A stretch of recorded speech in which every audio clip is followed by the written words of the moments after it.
பெண்களுக்கு சேஃப்டி இருக்கா அப்படின்றத பாயிண்ட்டுக்கு ஃபர்ஸ்ட் சொல்லணும்னா அதை வந்து எல்லாருமே ஃபர்ஸ்ட் கிட்ஸ்லேருந்து ஆரம்பிக்கணும்.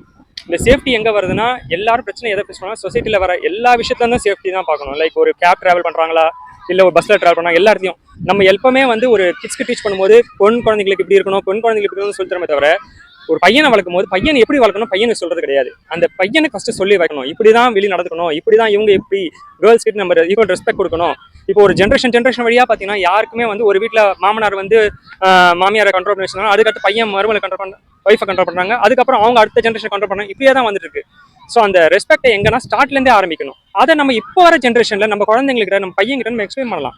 இந்த மாதிரி நம்ம ஈக்குவலாக பண்ணணும், நம்ம எப்படி ஒய்ஃப் ட்ரீட் பண்றோமோ அதை தான் நம்ம பையன் ஃபாலோ பண்ணுவோம். அடுத்து 100% சேஃப்டியே இல்லைன்னு தான் நான் சொல்லுவேன்.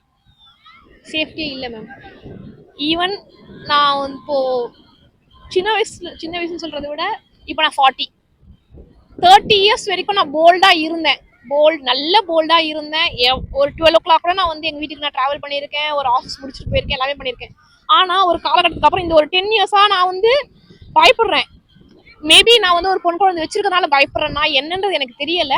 பட் ஆனால் நான் இப்போ வந்து ரொம்பவே ஃபியராக இருக்குது. என் ஹஸ்பண்ட் சொல்லுவேன், அவங்க அம்மா போகிறாங்கன்னா கொஞ்சம் சேஃபாக போயிட்டு வர சொல்லுங்க, சீக்கிரம் வர சொல்லுங்க, ஒரு நைட்டு இந்த டைமுக்கு மேலே வேண்டாம். ஏன் தெரியல, நான் இவ்வளோ படிச்சிருக்கேன், எனக்கு அந்த ஒரு சேஃப்டிங்கிறது வந்து எதனால நிறைய நியூஸஸ் பார்க்கறதுனால நமக்கு அந்த ஒரு பயம் இருக்கா என்னன்னு தெரியல.